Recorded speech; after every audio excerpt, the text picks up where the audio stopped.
நாட்களாக இருந்தது. ஆனால் அதற்கு ஐயா அவர்கள் ஒப்புதல் கொடுக்க மாட்டார் என்று நான் மனதிலே எண்ணி இருந்தேன். அந்த அளவிற்கு ஐயா அவர்கள் தன்னை முன்னிலைப்படுத்தாது மற்றவர்களை தமிழுக்காக பாடுபவர்களை முன்னிலைப்படுத்துவதிலே அவர் சேர்ந்தவர். ஐயாவை பற்றி நூல் வருவதாக குறிப்பிட்டீர்கள், மிகுந்த மகிழ்ச்சி. அதேபோல இந்த இனிய நிகழ்ச்சி இப்படி வெட்டார வெளியிலே நடத்துவதற்கும் நீங்கள் பாராட்டினீர்கள், மகிழ்ச்சி. மேலும் வெளிநாட்டில், அது எந்த நாடுங்க ஐயா?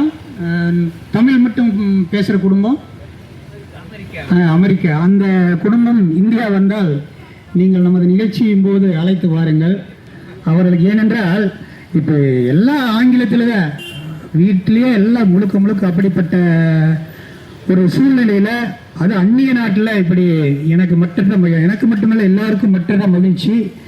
இந்த அரிய தகவலை நம்மிடையே பகிர்ந்து கொண்ட ஐயாவிற்கு நன்றி. தொடர்ந்து நமது திருக்குறள் தொண்டர் மரியாதைக்குரிய கணேசன் அவர்கள் வாழ்த்துரை வழங்கி சிறப்பிக்கின்றார்.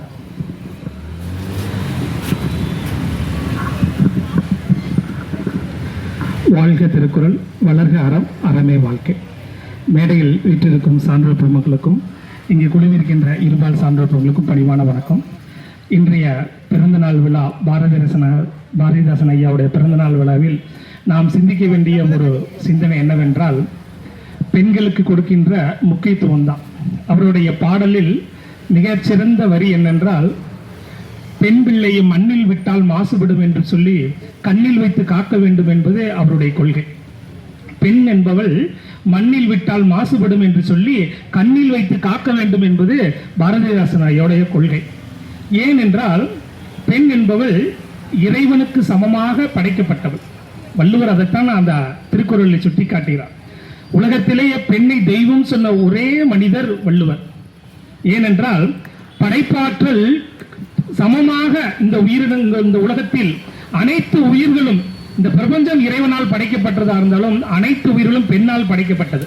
அப்படிப்பட்ட பெண்மையை போற்றுகின்ற ஒரு மனிதனாக, மாமனிதனாக நாம் எல்லாம் இருக்க வேண்டும். பெண்களுக்கு பாதுகாப்பாக இருக்க வேண்டும் என்பது பாரதிதாசன் ஐயாவுடைய கொள்கையும் சரி, திருவள்ளுவர் ஐயாவுடைய கொள்கையும் சரி. 133 அதிகாரத்தில் அறத்தை கடைபிடிங்க சொன்ன வள்ளுவர் ஒரு இடத்தில் சொல்லுகிறார், அரண் வரையான் அல்லவை செய்யணும் பிறன் வரையான் பெண்மை நயவாமை என்று. அறம் சார்ந்த கல்வி கிடைக்காம போனாலும் பரவாயில்ல, அறம் இல்லாத தப்பை தெரியாம செஞ்சுட்டாலும் பரவாயில்ல, ஒரு பெண்ணை தப்பா நினைச்சிடாதப்பா அப்படின்னு சொல்றார். அப்படிப்பட்ட ஒரு பெண் என்பவள் இந்த உலகத்தில் நாம் தாயாக நாம் போற்றுகின்றோம். ஏன் தாயாக போற்றுகின்றோம் என்றால், உயிரை தந்தது தந்தை, உயிரை தாங்கி வளர்த்தது தாய். தந்தை விதை போடுகின்றார்கள், தாய் என்பது மண்ணில் வெளியிட அந்த நிலத்துக்கு சமம். விதை சோட போயிடலாம், ஆனால் மண் பண்பட்டு அது உரமாக இருந்து நம்மளை காக்கக்கூடிய மாண்பு எதுக்கு இருக்குன்னா பெண்ணினுடைய கற்புக்கு தான் இருக்கு. அதனாலதான் வள்ளுவர் பெண்ணின் பெருந்தக்க யாவுல கற்பெண்ணும் திண்மை உண்டாக பெறின் என்று சொல்லுகிறார். அதே பெண் எப்போ நம்மளதை மகிழ்ச்சி அடைவோம் அப்படின்னு என்ன பார்த்தீங்கன்னா, ஈன்ற பொழுதின் பெரிதுவுக்கும் தன் மகனை சான்றோனை என கேட்ட தாய். தந்தைன்னு கூட சொல்லல. ஏன் தந்தைன்னு சொல்லல? தந்தை உயிரை தானம் பண்றாரு, ஆனா தாங்கி வளர்க்கக்கூடிய மாண்பு யாருக்கு இருக்குன்னா பெண்ணுக்கு தான் இருக்கு. நீங்க சிந்திச்சு பார்த்தீங்கன்னா, ஒவ்வொரு கருவிலையுமே அந்த கருவிலிருந்து அந்த உயிர் வெளியூருக்கு துடிக்குமா. இயற்கை அவ்வளவு சோதனை கொடுக்கும். நீங்க அம்மா வீட்டையெல்லாம் கேட்டு பார்த்தீங்கன்னா, கரு வளர்கின்ற பொழுது கூட இடது பக்கம் படுப்பாங்க, இடது பக்கம் இப்படி மாற்றி மாற்றி படுப்பாங்க. உணவு கூட பாத்தீங்கன்னா செரிமானம் ஏற்படாது, அவ்வளவு தூரம் வயிற்றுல வாந்தி எடுக்கிற சூழ்நிலைக்கும். அத்தனையும் தாங்கி நம்மளை பெற்றெடுக்கக்கூடிய யாரு அப்படின்னா பெண்ணு மட்டும்தான். ஸ்டீஃபன் ஹாக்கின்ஸ் ஒரு அறிவியல் அறிஞர்கிட்ட கேட்கிறாங்க, இந்த உலகத்தில் வியப்பானது எது என்று கேட்டால், அணுத்துகளை கண்டுபிடிச்ச ஸ்டீஃபன் ஹாக்கின்ஸ் இந்த உலகத்தில் மிகவும் வியப்பானவள் பெண் என்று சொல்லுகிறார். ஏனென்றால் பெண் பிரசவம் பறிக்கின்ற போது பின்னாடி இருக்க எலும்பு விரியும், அதற்கு சமமான வழி இந்த உலகத்தில் எதுவும் இல்லை என்று சொல்லுகிறார். நாமெல்லாம் சாதாரணமா நினைக்கிறோம், ஒரு குழந்தை பெற்றெடுப்பது என்பது மறுபிறவி என்று சொல்லுகிறார்கள். அப்படிப்பட்ட பெண் எப்ப சந்தோஷப்படுவாங்க தெரியுங்களா? ஈன்ற பொழுதின் பெரிதுவுக்கும் தன் மகனை சான்றோன் என கேட்ட தாய். குழந்தை பெற்றெடுக்கின்ற போது வழியை தாங்கிய அப்ப கூட அவங்க மகிழ்ச்சி அடைகிறது இல்ல, சான்றோர்னு மத்தவங்க பாராட்டணுமா. என்னுடைய துணைவியார், என்னுடைய மகன் இருக்கானோ மகள் இருக்கானோ அவங்களை பாராட்டக்கூடிய சான்றோர்னு மற்றவங்க பாராட்டணுமா. அப்பதான் அந்த பெண் மகிழ்ச்சி அடைவாள். ஏனென்றால் சான்றோர்கள் என்றால் இறைத்தன்மைக்கு சான்றாக வாழக்கூடியவர்கள் சான்றோர்கள், அன்பும் கருணையாக மிகுந்திருப்பவர்கள் சான்றோர் என்று சொல்வார்கள். அதுபோல் ஒரு தாய் அன்பும் கருணையாக இருந்து குழந்தையை பெற்றெடுத்து என்னுடைய குழந்தை நல்ல நிலைக்கு வரணும் என்ற உயர்ந்த மாண்பு யார்கிட்ட இருக்குன்னா பெண்ணிட்டு மட்டும்தான் இருக்கு. ஆண்கிட்ட இருக்கு, ஆனா விழுக்காடு கம்மியா இருக்கும். பெண்ணிட்ட பாருங்க அந்த விழுக்காடு இருக்காது. ஒரு பெண் இறந்துட்டா ஆண் இன்னொரு திருமணம் முடிச்சிருவாங்க. ஆனா பெண் பாத்தீங்கன்னா என் குழந்தைக்காக வாழணும் அப்படின்னு சொல்லிட்டு கடைசி வரைக்கும் நின்று போராடுவாங்க. நீங்க கிராமத்துல பாத்தீங்கன்னா அவ்வளவு தூரம் பெண்ணுக்கு மதிப்பு இருக்கும்.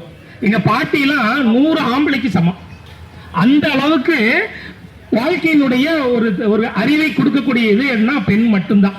அப்படிப்பட்ட பெண்ணை போற்ற வேண்டிய கடமை நம்முடைய எல்லோருக்குமே உண்டு. ஒரு பெண் தவறு செய்கிறார், ஒரு பெண் வேசினா கூட வேசி ஆக்கப்பட்டாலாம். இந்த சமுதாயத்தால் வேசி ஆக்கப்பட்டால் ஒரு பெண் வேசி அல்ல.